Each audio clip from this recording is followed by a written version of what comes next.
This is my automatic watering system.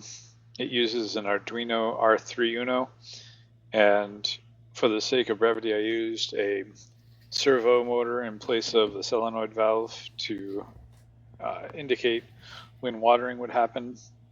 The system also has two indication lights for system status and a manual override button.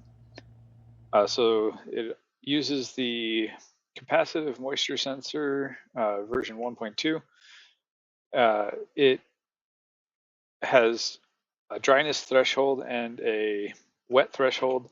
And since every capacitive moisture sensor is different, you have to do a test, see what your lower limits are, what your upper limits are, and then you can set your threshold according to how you want.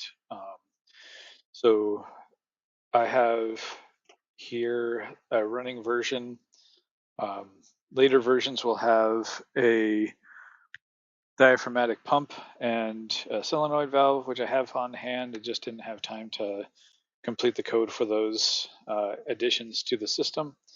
It mounts to a small housing unit with a 1/4 inch or 1/8 inch tubing, and then you can extend your system to have multiple valves. So you would connect your pump to several valves, and then whichever plant is sending the signal that it needs watering, it'll activate its individual solenoid valve and then water itself until wet, and then shut off the water flow.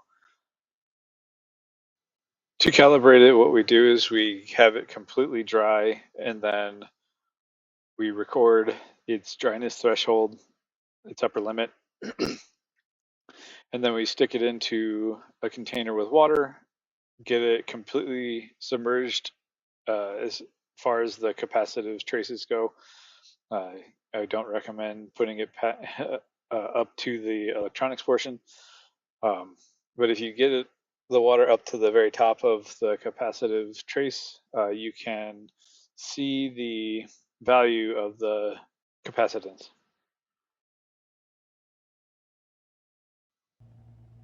The servo is controlled through an N-type MOSFET logic level controlled by the Arduino. This signal goes from the Arduino, so either the capacitive moisture sensor or the manual button can override it.